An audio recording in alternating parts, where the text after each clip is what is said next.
Internet, and welcome to SonyCentric, the Outerhaven's official PlayStation podcast, where we talk all Sony all the time, hence SonyCentric.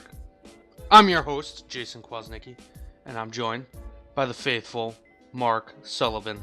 Coming at you live. Not really. And to my virtual left, the lovely Delaila Lugo. What is up? So I don't get to say my name? No, I don't trust you with that. I'm not capable?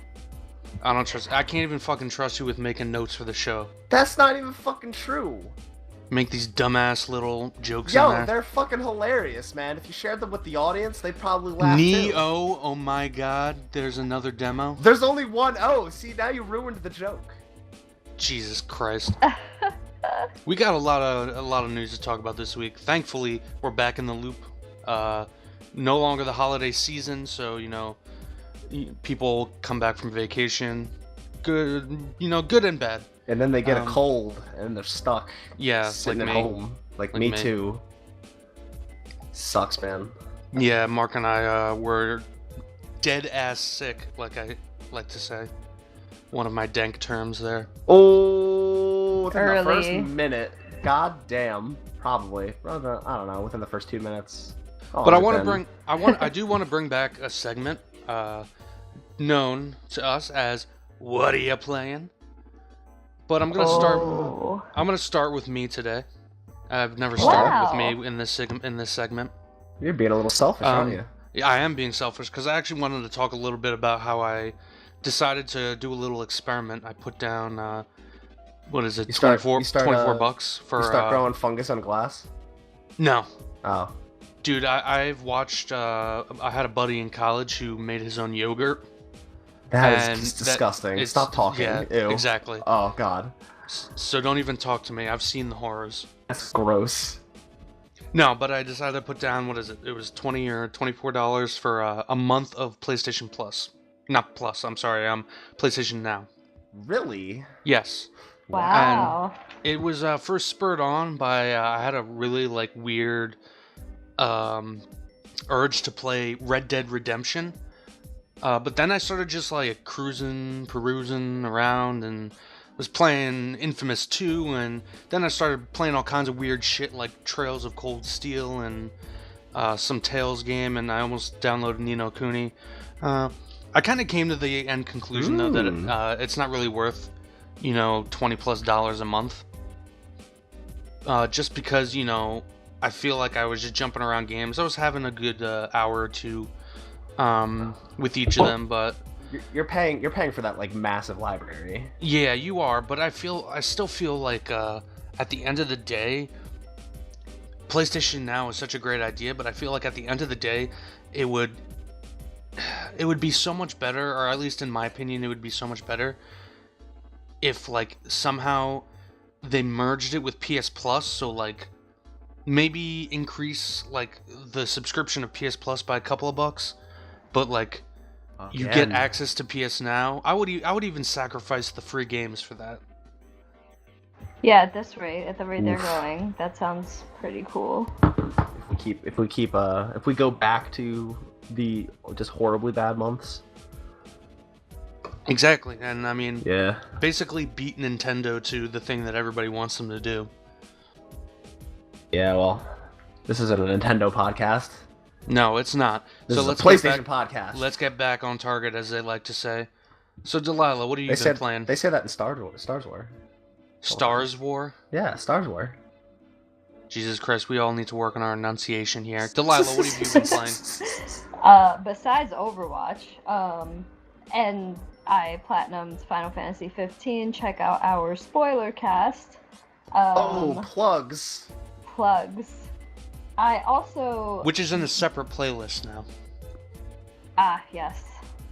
I also beat The Last Guardian, which was amazing. Isn't that ending awesome? Oh my god, dude. I couldn't even handle it. I almost wanted cried. to, I did too. I cried often. I Very gotta, tearjerker. I gotta catch up. I'm so behind. Such a good game. I highly recommend it. I don't know why people shit on it. It was amazing. It was really pretty too, great art and That's all why I that gave it a shit. 5 out of 5 stars, dude. Yeah, I agree.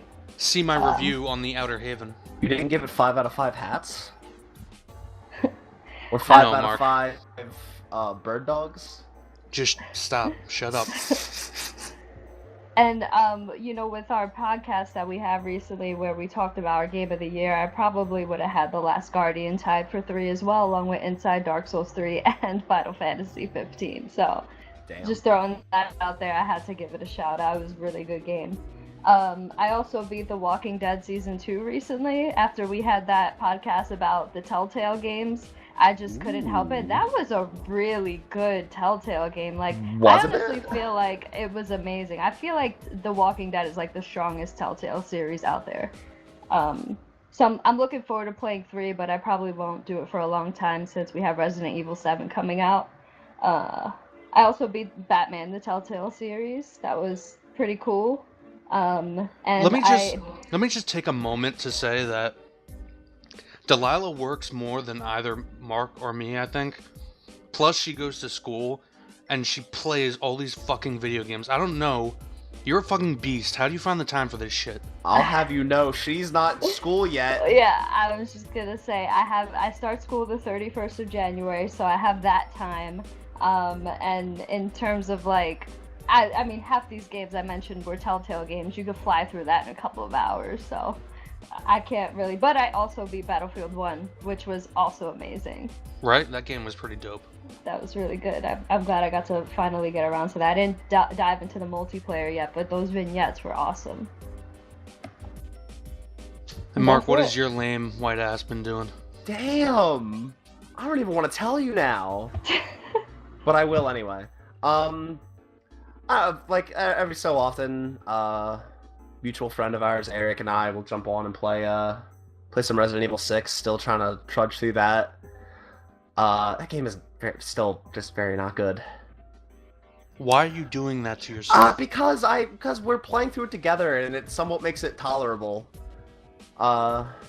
It's fun to play through a co-op and just bitch about it together. I don't know. It's fun to do that. It's not a good game. But once we get through it, just set it aside.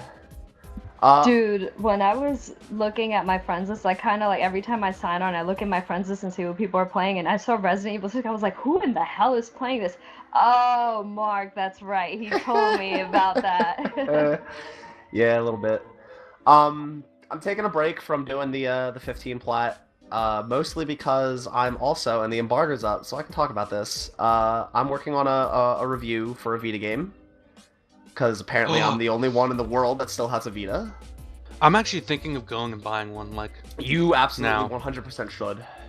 At the very least, it is a portable PS1 PlayStation Classics 1. machine. Yeah. Exactly.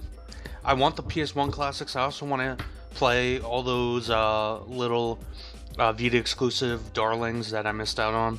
Absolutely. I stand by the Vita. I love it. I would never get rid of it. And since I'm the only person here at the Outerhaven that apparently has one, I am reviewing Atelier Chalet Plus. So I'm working on that, and hopefully that'll be up soon. Atelier, you mean? It's an RPG. It's a JRPG, right? In the game they say Atelier. I always thought it was Atelier too, but they said Atelier in the game, so I'm like, oh, is that how it's pronounced? Okay, that's weird. Maybe the voice actor fucked up. Who knows? Oh well, yeah. I'm gonna go ahead and say right now the English voice acting is not great, but. Yeah, you can read more when I finally get that review up. I'm working on it. Yeah, no, I do want to pick up a Vita, if nothing else. Well, here's the thing.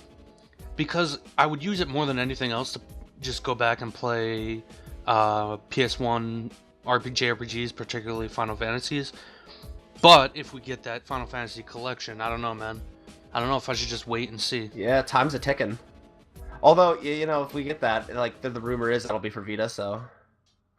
Ooh. Huh. Yeah, man.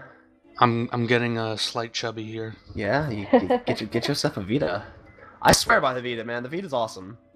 No doubt. I have nothing against it other than, the overpriced peripheral, but yeah, the memory cards are not cheap. You have to. I got lucky because I got a 32 gigabyte one on a super sale one day. I could not have gotten luckier with it. Okay. Well, that was as they say in the kitchen. I'm actually eating some pollo de casa right now. So, What the fuck does that even mean? It means I'm eating a chicken I ordered Eggs? from. No, pollo, chicken. Jesus that's right. Christ. Huevos is eggs. Yeah, go back to school, Mark. I don't fucking. This is what I mean. I know Japanese, not Spanish. All right. And I barely know that. Let's move on. Apparently, I know enough. Let's to be move Japanese. on to the news, okay?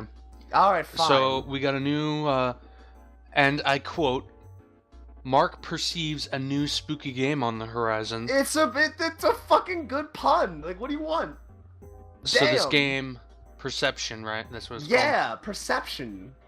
So basically, Spooky. you use echolocation to navigate a haunted house. And does it have a solid date, or is it just a window?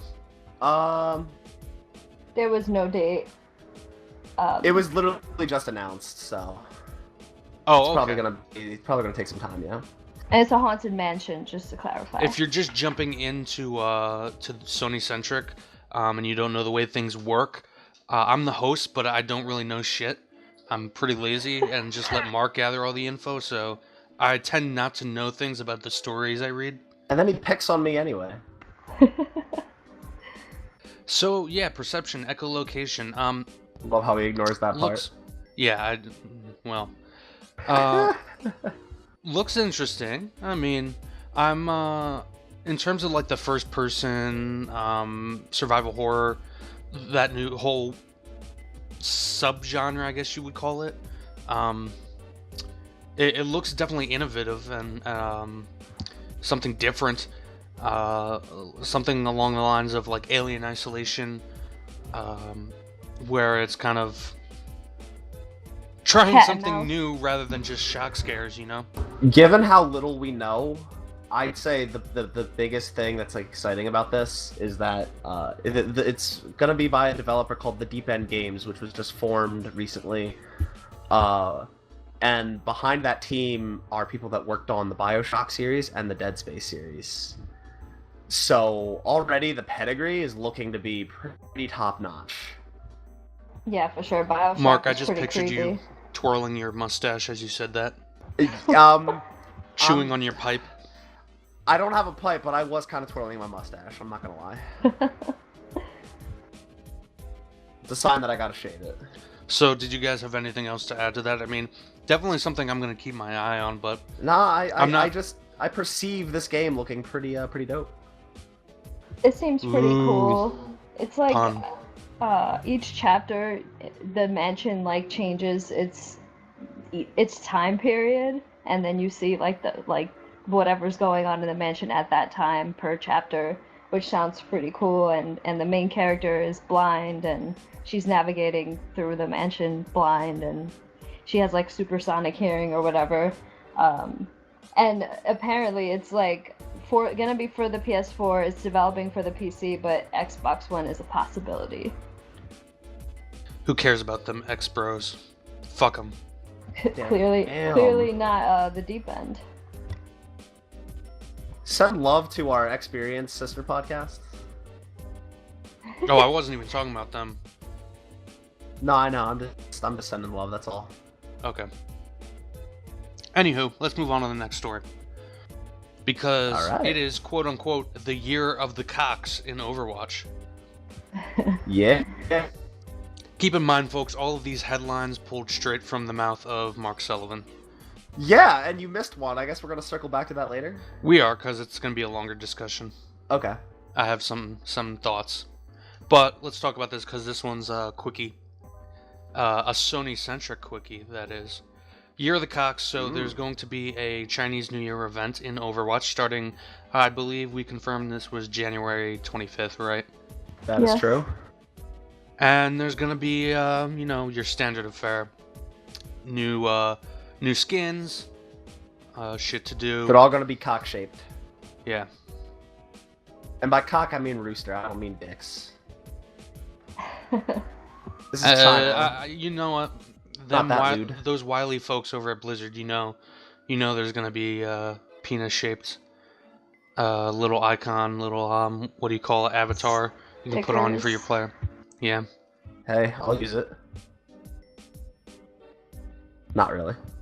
Okay, so moving on.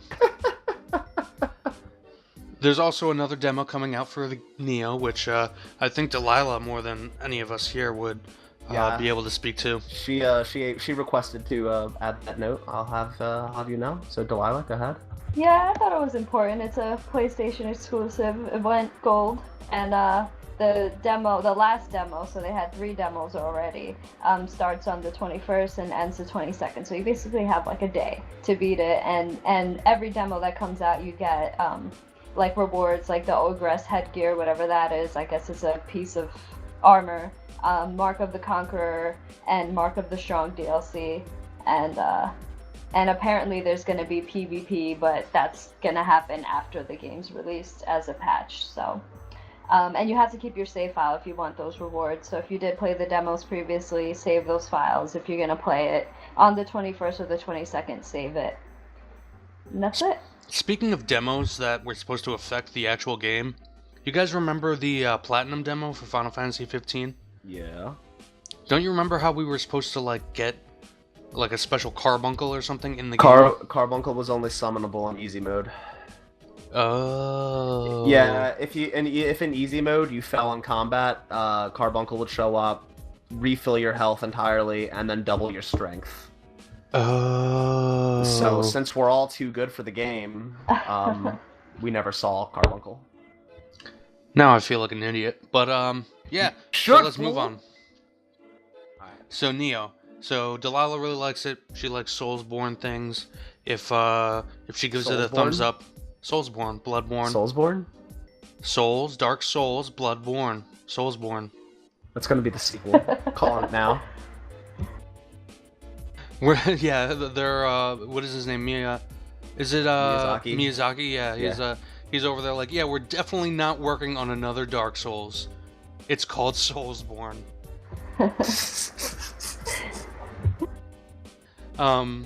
But yeah, if Delilah gives it a thumbs up, it is something to look forward to in that subgenre. So be excited, folks. Please be excited.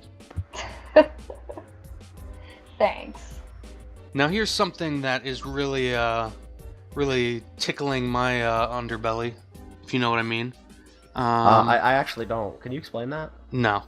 Oh. Obsidian has apparently teased their latest project, Project Louisiana, which is something, rumors have been floating around about it for a long time. If you're someone like me who really appreciated their entry in the Fallout series, Fallout New Vegas, which in my opinion is far and away the best Fallout. They put out a tweet. It had like a weird mixture of a hoe and like a pipe, or wait, no, it wasn't a hoe. It was the pipe and something else. I don't remember what it was. It was a weird picture. But anyway, they're teasing How that they're about working that? on. They're teasing that they're working on Project Louisiana. Let me get the quote up real quick. You want me to mention my note on Project Louisiana? No. And the conjecture behind it? Can I read it? I like it. Can I read it? My note behind Fine. my note behind this story to talk about this was, I quote, "Will there be a Fallout where super mutants flash their breasts and you throw atomic beads?" Mardi Took me a while to Gras, come up with New that Orleans. one too. Yeah. Are we gonna get Fallout New Orleans, Jason? What do you think? Oh fuck. I guess you're waiting to get the quote, aren't you? So I'm actually. This sucks. So, what I was going to tell you, I was going to give you guys a little quote about how it was going to be. There was like a very vague quote that they had tweeted out. Yeah. But they, I'm looking at an updated version of the story, and apparently they put out another tweet, and it is most definitely something to do with Pillars of Eternity. So this is in no way whatsoever a PS4 related story. Moving on. Well, who knows? Maybe Pillars of Eternity could come to PS4. That would actually be pretty dope. That would be dope. But this is a shame. Yeah, because I was really looking forward to another spin-off Fallout from Obsidian. You heard it here live, folks. Obsidian is much better at solved the Fallout mystery. than Bethesda, unfortunately. We figured out the case. The SonyCentric boys and girl are on it. So, Yep. I thought we should mention, because last week we took a little break from the normal podcast to do a spoiler cast for Final Fantasy 15, and we missed a really big occurrence in the world of PlayStation. Gorilla Cambridge got shut down, so I thought we should mention that. Yeah, that's a good point. Yeah, that is a real big shame because, frankly, Gorilla Cambridge made one of the best games on Vita and the best first-person shooter on Vita. They made Killzone Mercenary, which was a fantastic game. If you were burnt, if you had a Vita and you were burnt by the promise of good first-person shooters, and then you bought that Call of Duty Black Ops travesty, and wasn't there a SOCOM on that? I don't know. The big three were the Call of Duty game, the Resistance game, and Killzone, and the first Zipper might have already been shut down by that time, actually. Well, those two were terrible, but Killzone Mercenary was amazing, and that was the last first-person shooter to come out of those three, and a lot of people had kind of just given up at that point, and it's a shame they did because Killzone Mercenary was fantastic. And seemingly this closure comes out of the fact that they created rigs for PSVR, which, honestly, in most of the coverage of PSVR after it launched, I haven't really heard anything about rigs. It was supported. It was supported, but I mean like from critics and players that bought it and were playing games at launch, I didn't hear a single thing about rigs. I heard Thumper and Res Infinite, Batman Arkham VR, like those were the standouts for PSVR. I didn't hear a peep about rigs. Well, yeah, that's because rigs was just a first-person shooter. We had seen that before. Which is, yeah, it's just kind of a shame. That studio was talented and they did make really, really good games in the past. So it's a shame to see them close down, especially because they weren't always Gorilla Cambridge. They were Sony Cambridge. Right. And this change, I don't know. It seems so. The change to Gorilla was so recent in a way, and this kind of is so sudden. It's a little upsetting. We're kind of just going on the assumption that they were closed down because rigs wasn't as big. I think it's a safe bet. Well, there could be politics. I mean, I feel like that decision may have been made long ago, and we just, weren't aware of the politics behind it. And maybe it was because, Mercenaries was such a good game, but it was on not a failing system, but an unsuccessful or less successful than hoped for system. Right. There was a good point made about what studio was it? Fuck. Shit. I'm trying to remember the last one that got closed. United Front Games? That one? No. Sony. I mean, well, the last one that got closed was the guys who did Drive Club, but they straight up fucked up. Oh, Evolution? Yeah, Evolution was the ones. But I'm trying to think before them. It was the guys who did the Little Big Planet on PSP. I think thinking of Gorilla Cambridge. Maybe I am. Yeah. I don't know. But it always seems like the studios that get closed by Sony, they go out doing like a weird like offshoot project or a little dinky thing, like, you know what I'm saying? Are you thinking of the studio that made PlayStation All-Stars? Maybe.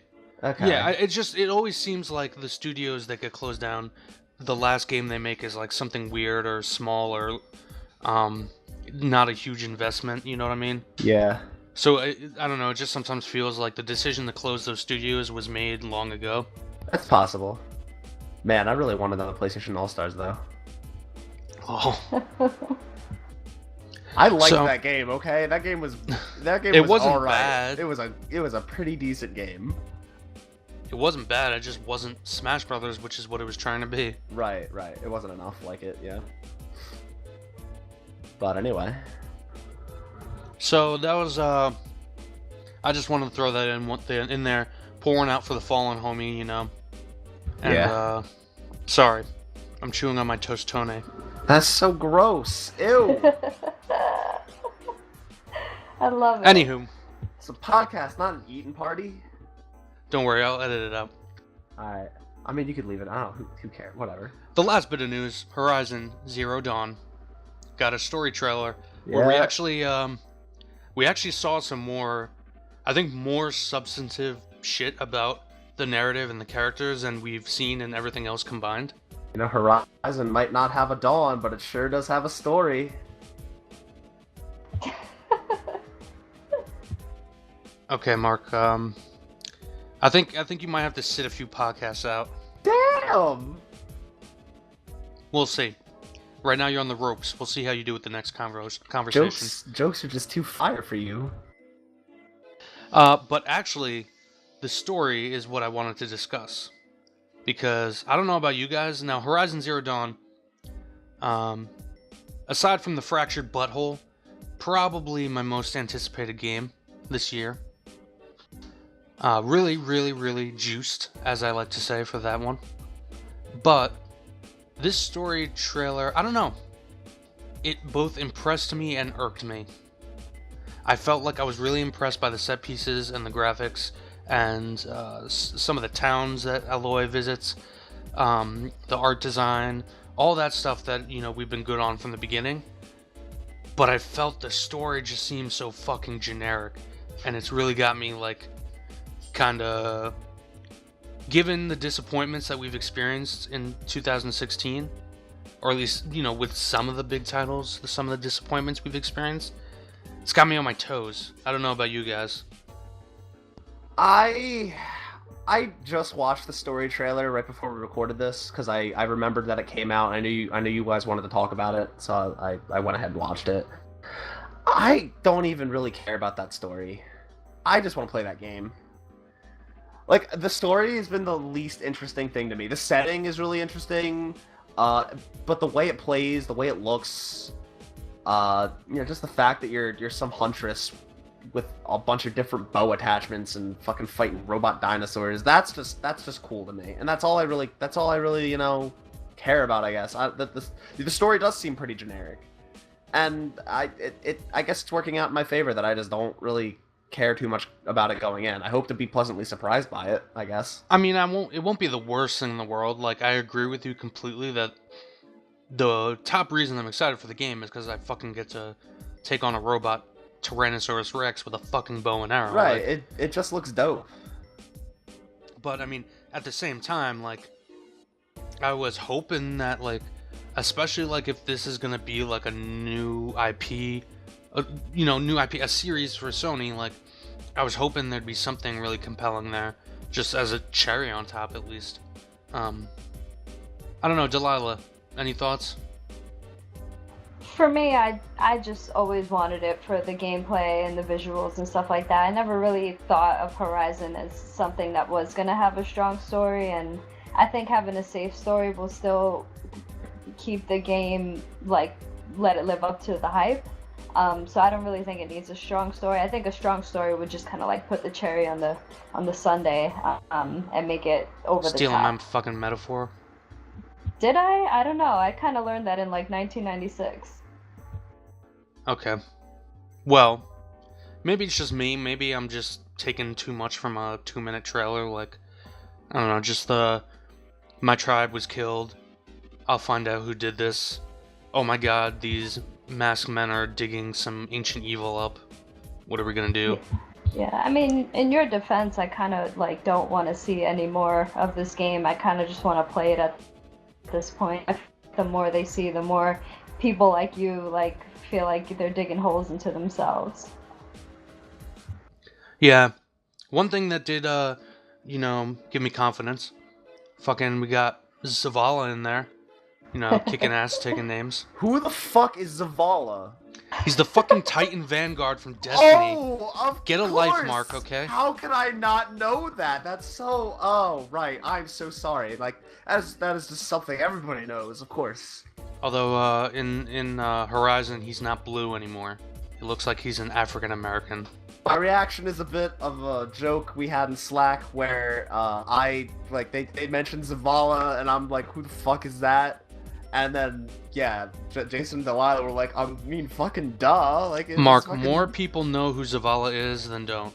and That's you're not in that even true. you're in that don't category. That is such bullshit. I am calling your bluff on that. I would bet more people know who Zavala is than know who Mario is. Alright, if you don't know, listeners, if you don't know who Zavala is, back me up in the comments, please, and call Jason out on this. And a good segue. Let's leave that. That's a good standing bet. In the comments, folks, let's get the audience involved. If you know who Zavala is, put it in those comments down below. Yo, also, shout out to our homie that commented on episode 51, calling out the fucking island in Resident Evil 4. Yeah, fuck that shit. Yeah, fuck that shit. Except for the jet ski. No, fuck the jet ski. Riding that jet ski with Ashley, with Ashley on the back. Leon! Yo, you wouldn't ride a jet ski with Ashley riding you on the back? I mean, not really. Yo, you're telling me you wouldn't ride on a jet ski with Ashley? God, who cares? Let us know in the comments, folks. Would you ride on a jet ski with Ashley? I would ride on a jet ski with Leon any day. Jesus Christ. He's a hunk. He's a hunk. Look at him. I'm trying to get to the fucking outro, man. Look at that hairdo. Let us know. And please, if we did a good job, like this video, subscribe for more content. You can head on over to the Outerhaven Net, our YouTube channel, see more content. We got now a whole spoiler cast section going on. We're going to be adding more to that. We're going to try to get more regular spoiler cast going on. We're going to try to do one for Resident Evil 7 next week, God willing. So look forward to that. And also check out our other podcasts for under the Outerhaven umbrella. We've got the Experience Bros over there talking it up about Microsoft and Xbox. You can check out their shows. You can also head over to theouterhaven.net, check out our written content, like the aforementioned review of The Last Guardian, and daily news that'll help you, get through work when you don't want to work. This has been SonyCentric, the Outerhaven's official PlayStation podcast. As always, I'm your host, Jason Kwasnicki, and I was joined by Mark Sullivan and Delaila Lugo. Peace out, Internet. Later. Peace.